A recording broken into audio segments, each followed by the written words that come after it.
सबको आवाज आ रही है? जी जी सर, आ सर। रही है।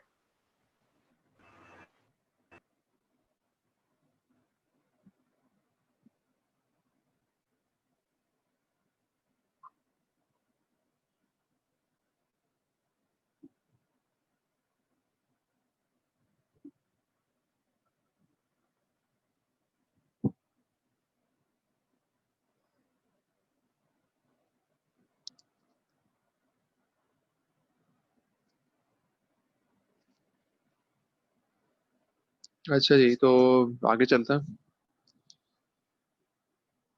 तो हल्का सा ये हिस्ट्री ऑफ वाइब्रेशन है, करिए मैं इसमें जाऊंगा नहीं मैं। कोई पढ़ना चाह रहा है तो उसको पढ़ सकता है वो, लेकिन ये पहले मैं डाला हुआ था कोर्स के अंदर। लेकिन क्योंकि अभी तो उसमें जाने की जरूरत नहीं है, जस्ट वो जब सिर्फ मेरे नाम पढ़ लेते हैं इसके कि कौन कौन से जो साइंटिस्ट उन्होंने काम किया हुआ है इस पे।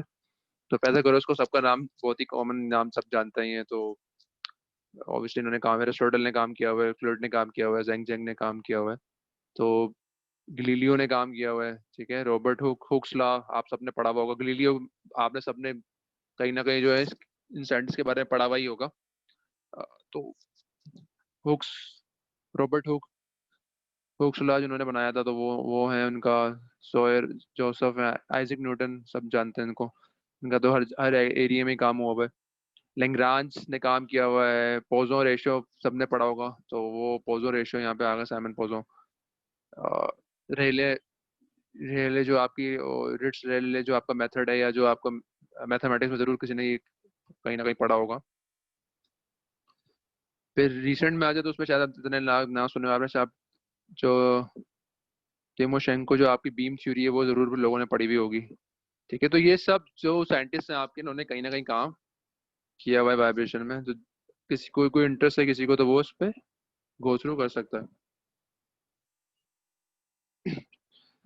अच्छा, फिर 1950s के अंदर जो है फिर हमारा एफ डेवलप होना शुरू हो गया। एफ में आपको सच्ची बात बताऊं मैं, it's very easy to natural frequency जो आपको डिफाइन करना था, मतलब vibration analysis is very easy in F. आप स्ट्रक्चर एनालिसिस में आपको प्रॉब्लम आएगी, लेकिन वाइब्रेशन एनालिसिस इसमें आपको मॉडल एनालिसिस करना है, मतलब नेचुरल फ्रीक्वेंसी सिस्टम की निकालनी है। तो वो इतना कोई मुश्किल काम नहीं है। तो आप जो है कॉम्प्लेक्स मैथमेटिकल स्ट्रक्चर को ऑब्वियसली आप जो है उसको, जैसे गाड़ी का मॉडल है तो उसमें आप देख रहे होंगे कि काफी चीजें इसमें से निकाल दी गई हैं। उसके बाद जो है आप उसको एनालाइज करना है। तो आप सिस्टम को सिंप्लीफाई करते हैं, कभी भी आप कॉम्प्लेक्स सिस्टम को एज इट इज जो है वो सिमुलेट नहीं करते। तो वो तो डेंजरस है, वो आप नहीं कर पाएंगे, वो बहुत कॉम्प्लेक्स हो जाएगा आपके लिए। अच्छा, अब आते हैं नेचुरल फ्रिक्वेंसी पे। तो नेचुरल फ्रिक्वेंसी को हल्का सा समझ लें, आगे इसको और समझना है। ये एक ब्रैकेट है, यहाँ पे शो हुआ हुआ है। ये अगर इसको गौर करें आप, इस मोड को, मोड वन और mode two, mode one mode two क्या है पहले तो ये देख लें। Natural frequencies mode one mode two ये है कि सिस्टम की शेप क्या है, सिस्टम किस तरह बिहेव कर रहा है। तो मोड वन का मतलब है सिस्टम एक बिल्कुल डिफरेंट तरीके से बिहेव करेगा, उसकी जो मूवमेंट होगी ना वो बिल्कुल डिफरेंट होगी। और मोड टू के अंदर जो है उसकी मूवमेंट बिल्कुल डिफरेंट होगी। अब इसका मकसद क्या है, अगर मैं मोड वन को आप गौर से देखें, तो इसमें जो ये जो आपका जो दोनों आपकी जो लेंस हैं, ये एक ही तरफ मूव कर रही हैं। तो दिस पार्ट, दिस जो लाइन है ये भी राइट हैंड साइड पे जा रही है। और ये जो लाइन है, ये जो आपका जो लिंक है, ये भी राइट हैंड साइड पे जा रहा है। तो दिस इज मोड वन। तो इसमें दोनों लिंक्स जो है एक साथ मूव करेंगे, एक ही तरफ। मोड टू में क्या हो रहा है, दोनों अपोजिट मूव कर रहे हैं। दिस जो लिंक है ये राइट हैंड साइड पे जा रहा है, बट दिस लिंक ये लेफ्ट पे जा रहा है। तो ये अपोजिट मूव कर रहे हैं एक दूसरे के। तो ये दो मोड्स कहलाएंगे सिस्टम के।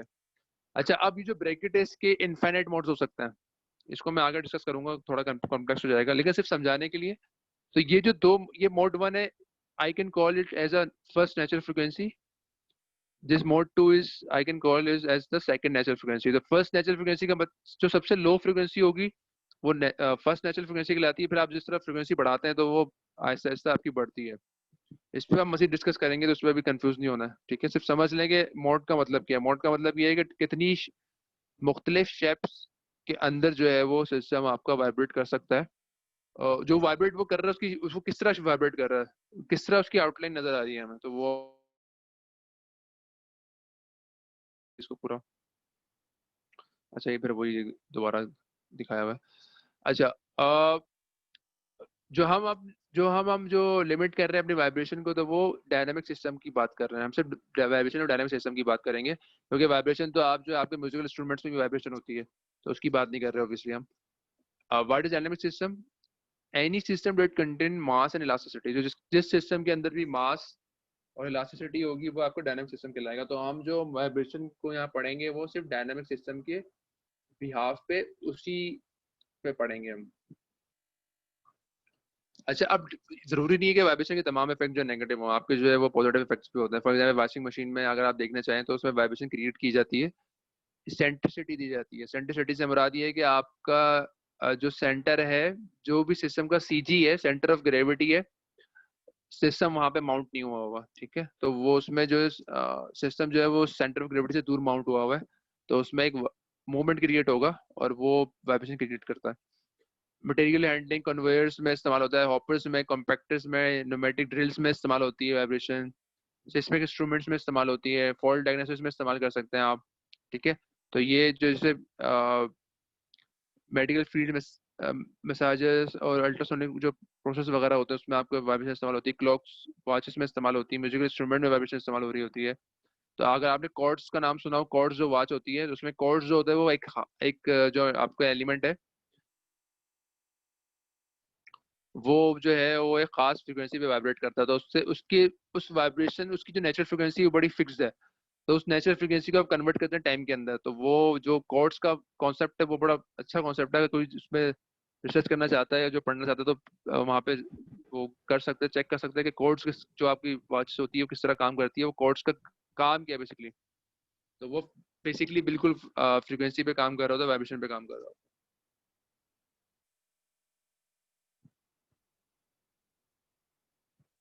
अच्छा, ऑब्वियसली हम तो अभी जो डिस्कस करना चाहेंगे वो हम हार्मफुल इफेक्ट्स इसके डिस्कस करना चाहेंगे। तो अनडिजायरेबल नॉइज होती है, टायरिंग टू पीपल। अगर कहीं पे भी आपकी साइट पे कंस्ट्रक्शन हो रही होती है, बिल्डिंग में कहीं कंस्ट्रक्शन हो रही है, लोग जो है ड्रिल कर रहे हैं या तो इट्स वेरी वेरी टायरिंग होती है, ठीक है ना। या फिर अगर आप कोई आपकी कहीं काम आसपास काम चल रहा है तो ठीक ठाक उसमें नॉइज होती है। तो अनडिजायरेबल इफेक्ट जो पहला जो है वो नॉइज का है, हार्श एक इन्वायरमेंट क्रिएट हो जाता है।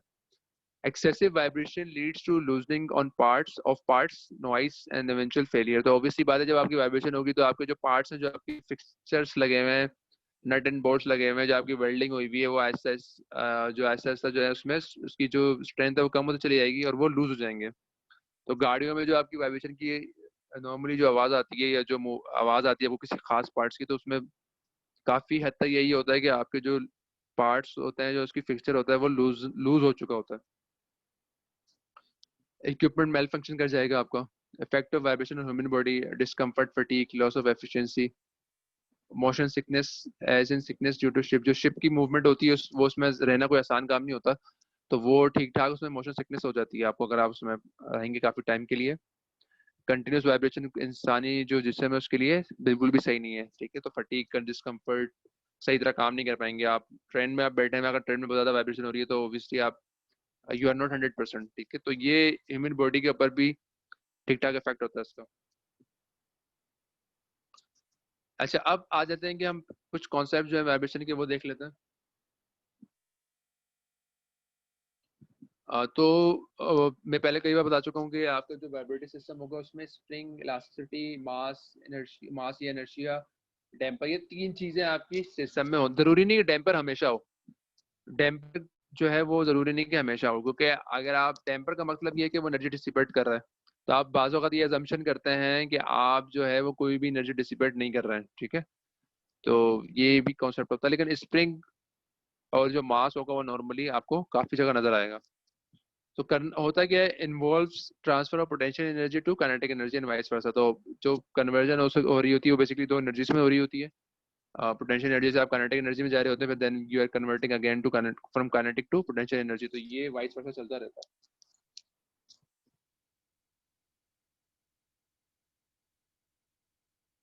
अच्छा, अब आ जाते हैं कि what are degrees of freedom. मेरे ख्याल से सब जो मैकेनिक्स और मशीन यहाँ पे पढ़ के आए हुए हैं, तो डिग्री ऑफ फ्रीडम को तो सबको यहाँ पे आइडिया होना चाहिए। अच्छा, the minimum number of independent coordinates needed to describe a system completely is the number of degrees of freedom of the system. Simple language में कितने इंडिपेंडेंट कोऑर्डिनेट्स आपको चाहिए, ये इंडिपेंडेंट कोऑर्डिनेट्स है, ये इंपॉर्टेंट वर्ड है यहाँ पे। डिपेंडेंट कोऑर्डिनेट्स नहीं होने चाहिए, इंडिपेंडेंट होने चाहिए, ठीक है। तो कितने आपको इंडिपेंडेंट कोऑर्डिनेट्स चाहिए to describe the system completely? वो जितने इंडिपेंडेंट कोऑर्डिनेट्स चाहिए होंगे उतने ही उस सिस्टम के डिग्री ऑफ फ्रीडम्स होंगे, ठीक है। तो वो सिंपल डिग्री ऑफ फ्रीडम है आपका। Any such set of kinematically independent coordinates is called a set of generalized coordinates. तो जितने भी coordinates होते हैं, x y z हो सकता है, वो थीटा हो सकता है, वो x हो सकता है, वो थीटा 1 थीटा 2 थीटा 3 हो सकता है, तो it can be anything। तो वो जो coordinates कहलाते हैं वो generalized coordinates कहलाते हैं, यानी कि set of generalized coordinates। अब ये generalized coordinates जो हैं ये इसको अगले उसमें सेंटेंस से पढ़ लेते हैं। The number of degrees of freedom is unique. Degree of freedom तो सिस्टम में एक ही होंगे। अगर एक सिस्टम है आपके पास तो उसमें ऐसा नहीं होगा कि कभी 6 डिग्री ऑफ फ्रीडम होगा, कभी 5 होगा, कभी 4 होगा। It's not possible. तो सिस्टम अगर आपका एक ही है तो उसमें डिग्रीज ऑफ फ्रीडम तो यूनिक होंगे, बिल्कुल एक ही number of degree of freedom होंगे। लेकिन जो चॉइस है जनरलाइज कोऑर्डिनेट्स की वो डिफरेंट हो सकती है। यानी कि ये भी हो सकता है कि आप एक बार एक्स और वाई ले लें, एक बार आप थीटा और एक्स ले लें, ठीक है। तो ये आपके ऊपर चॉइस है कि आप जो कोऑर्डिनेट्स ले रहे हैं जनरलाइज वो क्या ले रहे हैं। तो ये यूनिक, उसके नंबर जो है हमेशा यूनिक रहेंगे, लेकिन जो जनरलाइज कोऑर्डिनेट्स उसको डिफाइन करने के लिए आप इस्तेमाल कर रहे हैं वो जरूरी नहीं है कि वो यूनिक हो। Kinematics quantities such as displacements, velocities, and accelerations are written as a function of generalized coordinates and their time derivatives. तो बेसिकली करते क्या है आप, जो आपके डिस्प्लेसमेंट्स, वेलोसिटीज और एक्सेलरेशन होती है उनको आप in terms of generalised coordinates लिखते हैं। यानी कि डिस्प्लेसमेंट को मैं in terms of X Y Z लिख सकता हूँ, वेलोसिटी को मैं in terms of X Y Z लिख सकता हूँ, एक्सेलरेशन को मैं in terms of X Y Z या थीटा लिख सकता हूँ, और फिर उसके टाइम डेरिवेटिव्स आप निकाल सकते हैं। तो ये कॉन्सेप्ट है। अच्छा, अब अगर मैं इस सिस्टम की बात करूं तो this is a single degree of freedom system, ठीक है। एक आसान हल तो ये होता है कि आप ये देखेंगे सिस्टम में कितने मासेस हैं। इसमें एक सिंगल मास है, क्योंकि जो डैम्पर का मास है वो आप निगलेक्ट करते हैं, और डैम्पर और जो स्प्रिंग है उनके मासेस को आप निगलेक्ट करते हैं। तो this system has a single mass. ये जो मास लगा हुआ है ऊपर येलो कलर का, ये आपका सिंगल मास है। जितने मासेस सिस्टम के अंदर है उतना डिग्री ऑफ फ्रीडम है। एक सबसे इम्पोर्टेंट हल है आपका ये, और वाइब्रेशन में काफी हद तक ये जो है वो सेटिस्फाई करता है क्वेश्चन। तो this system since it has only one mass, तो this will be a single degree of freedom system, S D of कहलाएंगे। अच्छा, अब यहाँ पे अगर हम तीनों में देखें तो यहाँ पे भी एक सिंगल मास है, सिंगल मास अगेन, सिंगल मास अगेन। तो ये तीनों सिस्टम जो है सिंगल डिग्री ऑफ फ्रीडम कहलाएंगे। अब अगर मैं इसका फ्रीक्वेंसी रिस्पॉन्स निकालना चाहता हूँ, फ्रीक्वेंसी रिस्पॉन्स में क्या होता है, आपके पास एक्स एक्सिस के अंदर फ्रीक्वेंसी होती है, याद कर लेंगे, और आपके पास वाई एक्सिस में मैग्नीट्यूड होता है। तो यहाँ पे जो इस सिस्टम की फ्रीक्वेंसी होगी वो सिर्फ एक होगी, क्योंकि सिंगल डिग्री ऑफ फ्रीडम है। जितने सिस्टम के डिग्री ऑफ फ्रीडम्स होंगे उतनी ही उसकी नेचुरल फ्रीक्वेंसीज होंगी। अगर कोई भी system single degree of freedom system है तो उसकी नेचुरल फ्रीक्वेंसी सिर्फ वन होगी, सिर्फ एक इसकी नेचुरल फ्रीक्वेंसी होगी। अगर कोई सिस्टम 4 डिग्री ऑफ फ्रीडम का है तो उसमें 4 पीक्स आएंगी, 4 नेचुरल फ्रीक्वेंसी होंगी। तो इसीलिए यहाँ पे सिंगल डिग्री ऑफ फ्रीडम है, तो इसमें जो ये फ्रीक्वेंसी रिस्पॉन्स बन के आया है उसमें सिर्फ एक पीक आ रही है। आप देख रहे हैं इसे जो पीक आ रही है एक ही पीक आ रही है, इसमें दूसरी पीक कभी भी नहीं आएगी। तो ये जो पीक आ रही है, जिस फ्रीक्वेंसी पे ये पीक आ रही है, this is known as the natural frequency of this system. जो पीक आ रही है आपके पास F naught, this is known as the natural frequency of this system. Single degree of freedom है तो इसके पास सिर्फ एक ही नेचुरल फ्रीक्वेंसी होगी।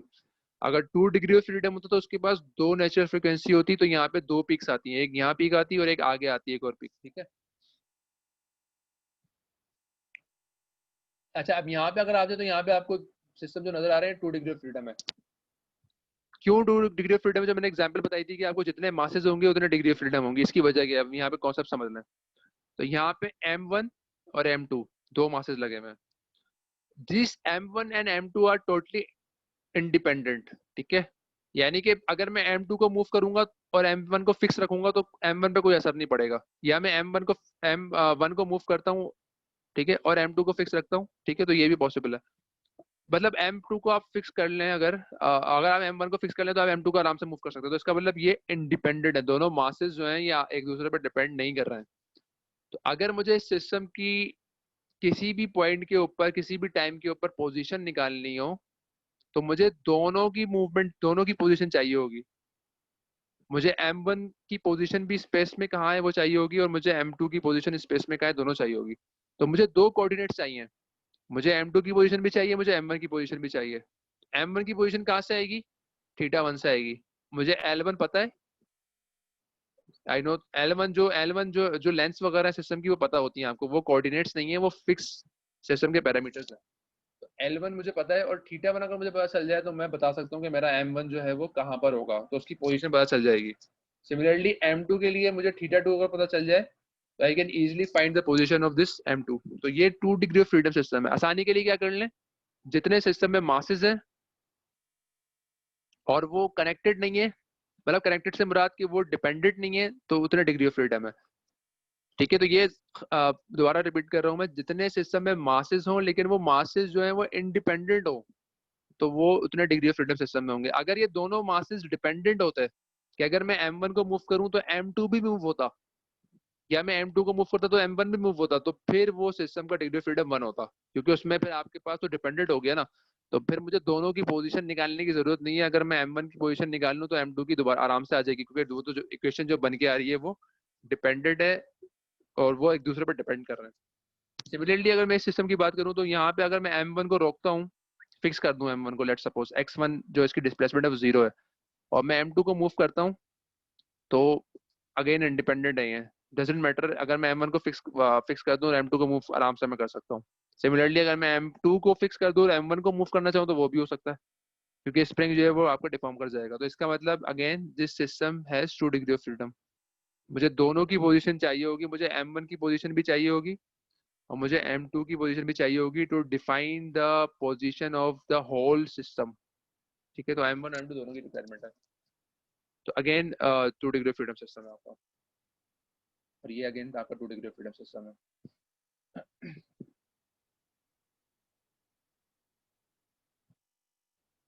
अच्छा, अब यहाँ पे आ जाए, अगर आप this is these are the 3 degree freedom system, तो आप देख सकते हैं कि 3 मास्टर लगे हुए हैं और तीनों इंडिपेंडेंट है। मैं दोबारा इंडिपेंडेंट का वर्ड इस्तेमाल कर रहा हूँ, इंडिपेंडेंट होना जरूरी है आपके पास। तो तीनों मासेस आपके पास इंडिपेंडेंट है, तो 3 डिग्री ऑफ फ्रीडम चाहिए आपको। x1 भी चाहिए, आपको x2 भी चाहिए, आपको x3 भी चाहिए इस सिस्टम की पोजीशन डिफाइन करने के लिए कभी किसी भी टाइम के ऊपर। सिमिलरली यहाँ पे आपको x2 भी चाहिए, x1 भी चाहिए और थीटा भी चाहिए। तो तीनों आपको जो ये आपके जनरलाइज कोऑर्डिनेट्स हैं, दिस x1 x2 और जो थीटा है ये आपका जनरलाइज कोऑर्डिनेट्स है, जिसको आप जो आपको चाहिए सिस्टम की डिग्री फ्रीडम या सिस्टम की पोजीशन डिफाइन करने के लिए। तो again these are three, two systems are 3 degree freedom. अच्छा, ये अब मल्टी डिग्री फ्रीडम सिस्टम आ गया यहाँ पे। ठीक है, जितने मासेस है उतने डिग्री ऑफ फ्रीडम है। तो अगर मैं इसको गिनना चाहूँ, 1 1 2 3 4 5 6 7, तो 7 I can say this system is a 7 degree freedom system, क्योंकि 7 मासेस लगे हुए हैं इसमें और सब इंडिपेंडेंट है। स्प्रिंग लगा हुआ तो मैं सबको इंडिपेंडेंटली मूव कर सकता हूँ। तो अगर मैं इसका फ्रीक्वेंसी रिस्पॉन्स निकालूंगा इस सिस्टम का, multi degree of freedom system का, 7 डिग्री ऑफ फ्रीडम सिस्टम का, तो 7 पीक्स आएंगी। जितने डिग्री ऑफ फ्रीडम है उतने पीक्स आएंगी फ्रीक्वेंसी रिस्पॉन्स के अंदर। दिस इज फ्रीक्वेंसी रिस्पॉन्स, जिसमें आपके पास एक्स में फ्रीक्वेंसी और वाई में मैग्नीट्यूड है। तो ये जो पहली पीक है, this is known as the first natural frequency of the system. Second peak, second natural frequency of the system. Third peak, third natural frequency of the system. Fourth, fourth natural frequency and so on. तो जो आपकी ज्यादा students आ गए, अच्छा, जो पहली आपके पास peak है ये हमेशा लो फ्रीक्वेंसी पे होती है। जिस तरह आप आगे मूव कर रहे हैं राइट हैंड साइड पे, तो ये इस पीक की फ्रीक्वेंसी सबसे कम है, फिर आप राइट पे मूव करें तो इसकी फ्रीक्वेंसी और बढ़ गई इस पीक की। तो इसका मतलब मैं ये कह सकता हूँ कि जिस तरह जो फर्स्ट नेचुरल फ्रीक्वेंसी होती है उसकी फ्रीक्वेंसी सबसे कम होती है, तो फर्स्ट जो ये जो पहली पीक है इसकी फ्रीक्वेंसी सबसे कम है। सेकंड पीक की फ्रीक्वेंसी पहली पीक से ज्यादा है। थर्ड पीक की फ्रीक्वेंसी सेकंड पीक से ज्यादा है। फोर्थ पीक की फ्रीक्वेंसी थर्ड से ज्यादा है। तो as you are moving to the right hand side आपकी फ्रीक्वेंसी बढ़ रही है, आप देख सकते हैं एक्स एक्सिस पे फ्रीक्वेंसी है, और इसी तरह आपकी नेचुरल फ्रीक्वेंसीज भी बढ़ रही हैं। तो जो सबसे लो फ्रीक्वेंसी की नेचुरल फ्रीक्वेंसी वो फर्स्ट फर्स्ट जो नेचुरल फ्रीक्वेंसी सबसे लोएस्ट फ्रीक्वेंसी पे होगी। सेकंड नेचुरल फ्रीक्वेंसी फर्स्ट से ज्यादा होगी एंड सो ऑन। ठीक है, तो ये याद रखना है आपने।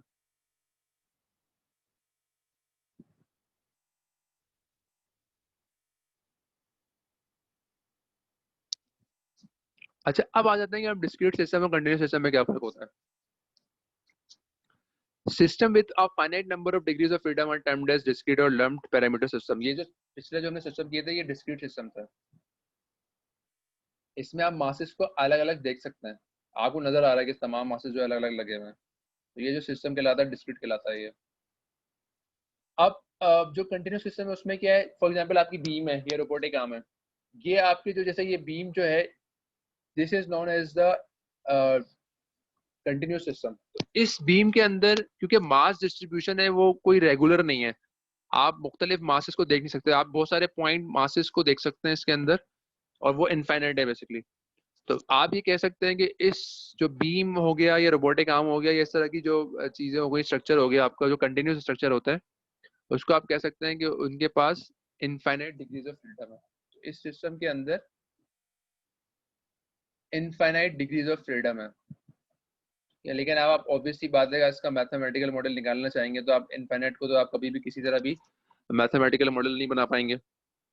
तो उसके लिए आप करते क्या है कि आप जो है सारे के सारे डिग्री ऑफ फ्रीडम है वो तमाम के तमाम नहीं लेते हैं। जो शुरू के डिग्रीज ऑफ फ्रीडम है वो ज्यादा इंपॉर्टेंट होता है। जब the first degree of freedom, the first natural frequency is the most important. The second degree of freedom, the second natural frequency is the second most important, and so on.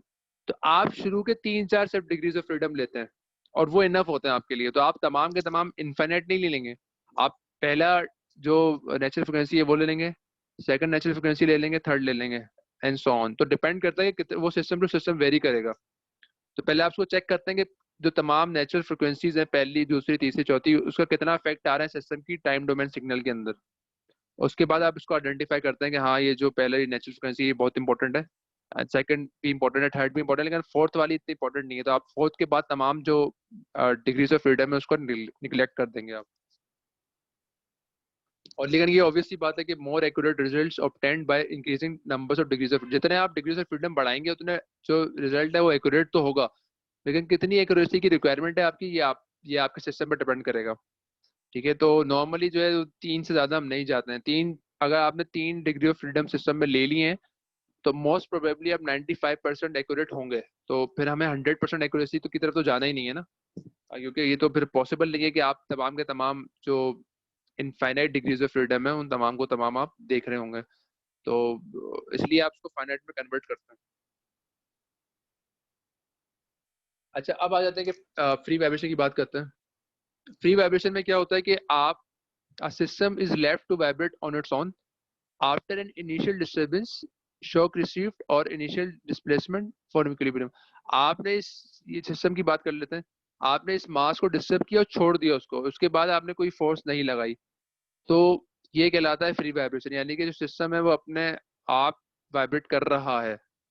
No external force act on the system, आप कोई external force नहीं लगाते हैं, आप उसको initial displacement देते हैं खाली। आप सिस्टम को इनिशियल डिस्प्लेसमेंट देते हैं या इनिशियल आप उसको जो है वो इम्पल्स देते हैं, लेकिन आप उसको कंटिन्यूसली एक्सटर्नल फोर्स नहीं लगाते हैं। तो जब भी कोई सिस्टम इस कंडीशन के तहत वाइब्रेट करता है उसको फ्री वाइब्रेशन कहते हैं, कि उसमें कोई एक्सटर्नल फोर्स कंटिन्यूसली नहीं लग रही है, आपने उसको हिट किया और वो and then it's vibrating on its own. अच्छा, अब फोर्स वाइब्रेशन में क्या वो फोर्स वाइब्रेशन में कैसे आएंगे आप? Force vibration occur if a system is continuously driven by an external excitation. A simple example is a child swing which is pushed on each downswing of a special interest system undergoing SHM and driven by sinusoidal force। अब जो force vibration की बात क्या कर सकते हैं जो force vibration है, फॉर एग्जांपल जो आपकी ऑटोमोबाइल्स में वाइब्रेशन हो रही है वो फोर्स वाइब्रेशन है, क्योंकि इंजन तो कंटिन्यूसली रन कर रहा है। तो इंजन कंटिन्यूसली रन कर रहा है तो इंजन आपको कंटिन्यूसली सिस्टम के ऊपर फोर्स अप्लाई कर रहा है आपकी।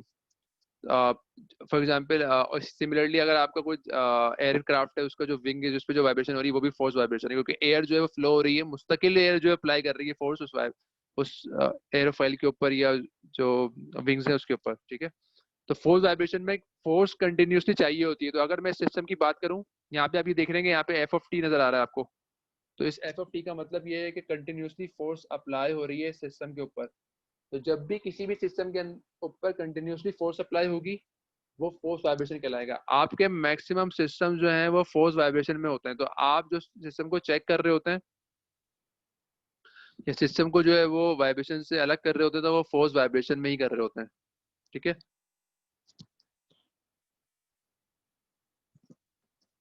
मैक्सिमम सिस्टम जो है वो आपके फोर्स वाइब्रेशन के अंडर ही काम कर रहे होते हैं। This leads to the important phenomena of resonance. Resonance occurs when the frequency of the external force coincides with one of the natural frequency of the system. The result is, आपको पता है result जो है वो बहुत आपके लिए खतरनाक हो सकता है।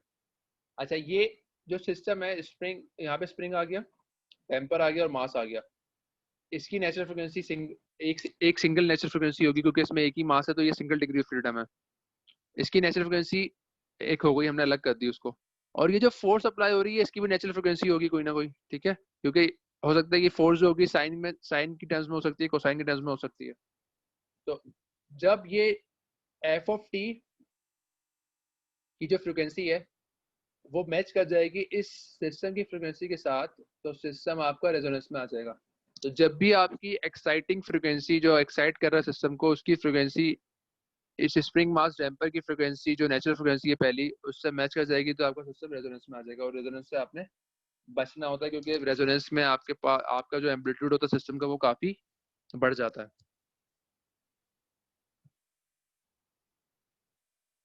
अच्छा, अब हम वाइब्रेशन को क्वांटिफाई कैसे करते हैं? हम मेजरमेंट्स लेते हैं, हम जो है सेंसर इस्तेमाल करते हैं, हम एक्सेलेरोमीटर इस्तेमाल करते हैं। We analyse this results levels and frequencies. तो आपकी जो एम्पलीट्यूड्स हैं और जो फ्रीक्वेंसीज हैं वो उसको मेजर करते हैं और फिर आप उसको एनालाइज करते हैं।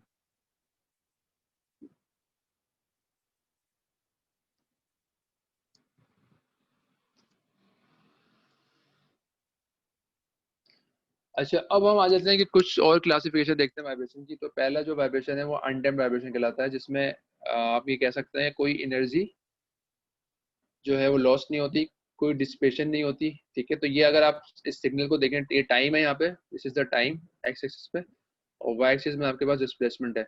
तो दिस सिस्टम, ये आप देख सकते हैं कि ये जो पीक है इस सिस्टम की वो डाई आउट नहीं हो रहा है, ये कंटिन्यूसली मूव करा जा रहा है। तो इसका मतलब ये सिस्टम में कोई डैम्पिंग नहीं है, इस सिस्टम के अंदर कोई डैम्पिंग नहीं है क्योंकि एनर्जी डिसिपेट नहीं हो रही है।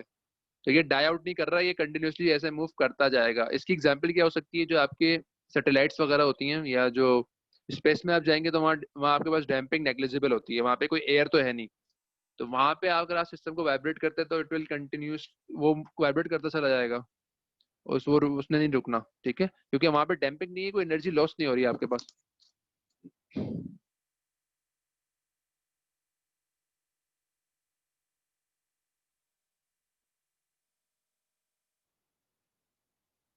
सिमिलरली डैम्प वाइब्रेशन में क्या होगा? डैम्प वाइब्रेशन में आपके पास एनर्जी जो है वो लॉस्ट होगी और डिसिपेट होगी। तो इन दोनों में फर्क आपको साफ नजर आ रहा होगा।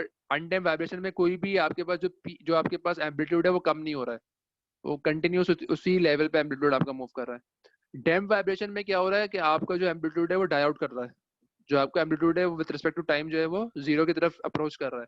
तो this is known as a damp vibration. इसमें डैम्पिंग है सिस्टम में।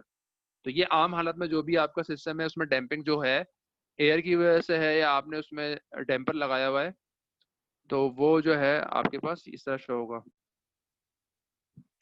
फ्रिक्शन को, अच्छा, ये जो डैम्प है इसमें आप फ्रिक्शन और अदर रेजिस्टेंस को भी शो कर सकते हैं। ठीक है, जो फ्रिक्शन की वजह से जो डैम्पिंग आ रही है सिस्टम में वो भी आप डैम्प वाइब्रेशन में ले सकते हैं। अच्छा, यहाँ पे जल्दी से कर लेते हैं। Linear vibration when all basic components of a vibratory system that is the spring and the mass and the damper behave linearly. अगर तमाम सिस्टम का जो ग्राफ्स हैं वो लीनियरली बिहेव कर रहे हैं तो लीनियर वाइब्रेशन कहलाएगी। अगर जो तमाम सिस्टम शामिल है उसमें वो नॉन लीनियर है, लीनियर लीनियर जो है उसको फॉलो नहीं कर रहे हैं, तो वो आपका सिस्टम नॉन लीनियर कहलाएगा। खैर ये इसमें तो हम नहीं जाएंगे आगे, सिर्फ समझाने के लिए आपको आइडिया है इस चीज़ का कि लीनियर क्या होता है और नॉन लीनियर क्या होता है।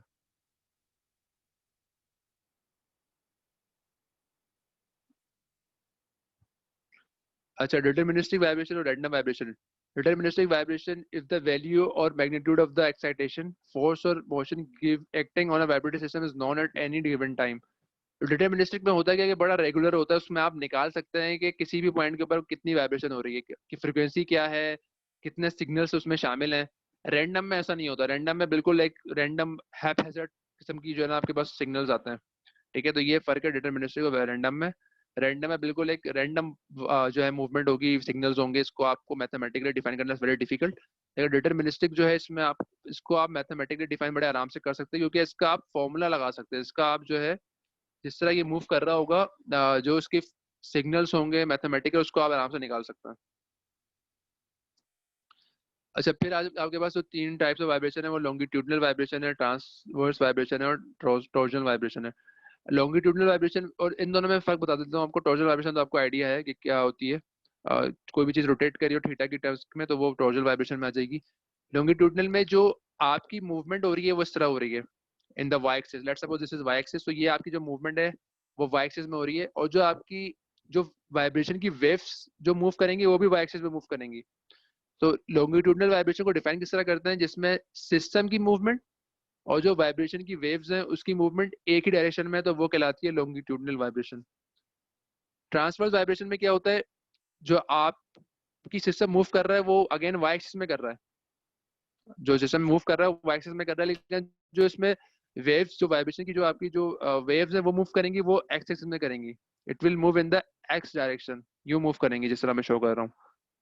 तो इसका मतलब ये हुआ कि ट्रांसवर्स वाइब्रेशन में जो सिस्टम की जो मूवमेंट है और जो वेव्स की मूवमेंट है वाइब्रेशन की, वो अपोजिट होती है। अगर आपके सिस्टम वाई एक्सिस में मूव कर रहा है, तो आपकी जो वाइब्रेशन की जो सिग्नल्स होंगे वो एक्स एक्सिस में मूव करेंगे। लॉन्गिट्यूडनल में ऐसा नहीं होता, उसमें जिस डायरेक्शन में सिस्टम मूव कर रहा होता है, जो मास मूव कर रहा है सिस्टम, उसी डायरेक्शन में आपकी जो वाइब्रेशन की जो वेव्स हैं वो भी मूव करेंगे।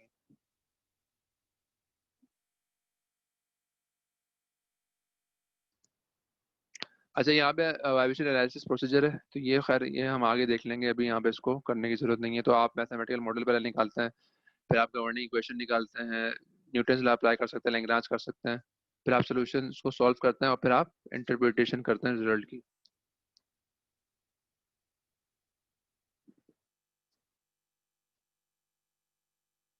अच्छा, मेरे ख्याल से यहाँ पे हम रुकना पड़ेगा हमें, क्योंकि किसी का कोई क्वेश्चन है यहाँ पे तो काइंडली पूछ ले वो, क्योंकि हमारा सेकंड जो टाइम है वो भी खत्म हो रहा है, सिर्फ 5 मिनट्स है। तो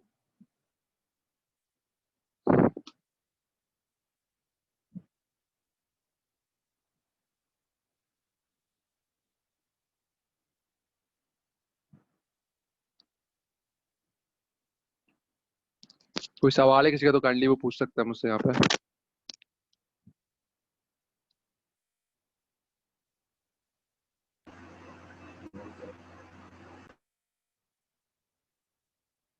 वरना आई थिंक मैं ये सोच रहा हूँ कि कल से फिर इसको आगे यहाँ से लेके चलेंगे।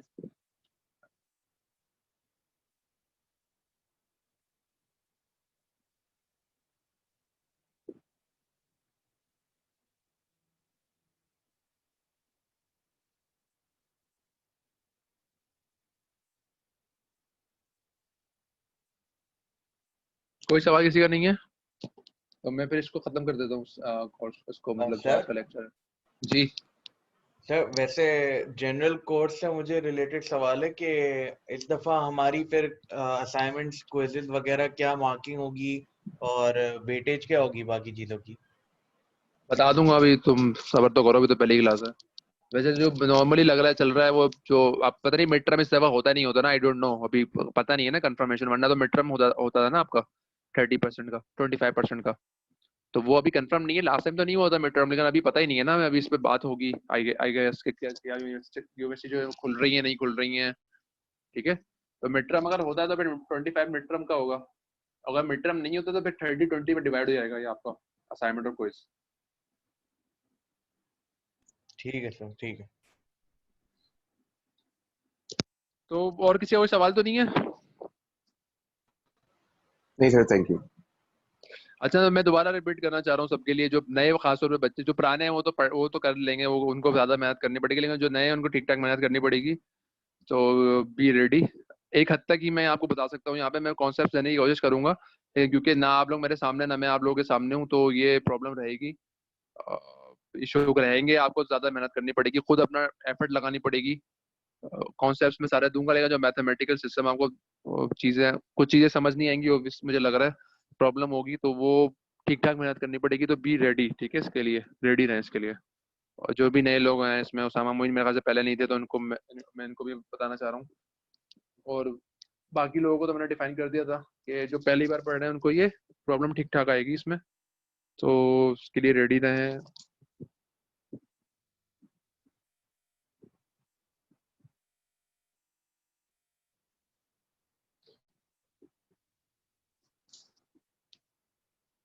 फहद एक बात आप जरा एक देख लीजिएगा कि जो ग्रुप में जो बाकी जो स्टूडेंट्स हैं वो उनका क्या स्टेटस है। अ, उनको हटा दें मेरे वहाँ से ग्रुप से काइंडली। मुझे नहीं पता कि कौन कौन है उसमें शामिल, क्योंकि उसमें अभी 14 बच्चे हैं मेरे ख्याल से। तो उसमें जो बाकी जो स्टूडेंट्स जो कि नहीं लेना चाह रहे हैं उसको आप रिमूव करने काइंडली देख लीजिएगा इसको। Fahad are you there?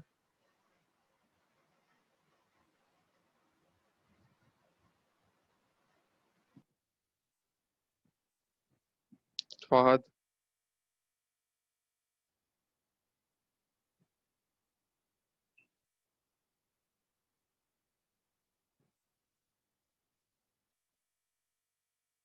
Sir हम लोग फिर फहद को बता देंगे, ऐसा इशू नहीं है। सबद आप कर लो अगर आप कर सकते हो। हाँ बता देना उसको, या आप देख लेना, ठीक है? क्योंकि आप जानते हो कि स्टूडेंट्स को, मुझे नहीं पता कि वो कौन एक्स्ट्रा है उसमें। ठीक है सर, तो देख लेंगे। चलें, I think I will see you guys tomorrow. तो कोई सवाल तो किसी का नहीं है आई थिंक। 2-3 मिनट ही बचा है हमारे पास।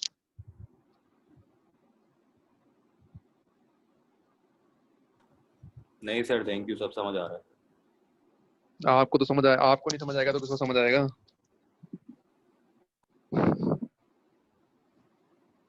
चलो फिर, अल्लाह सही बात हाफिज। है। अल्लाह हाफ़िज़ सर।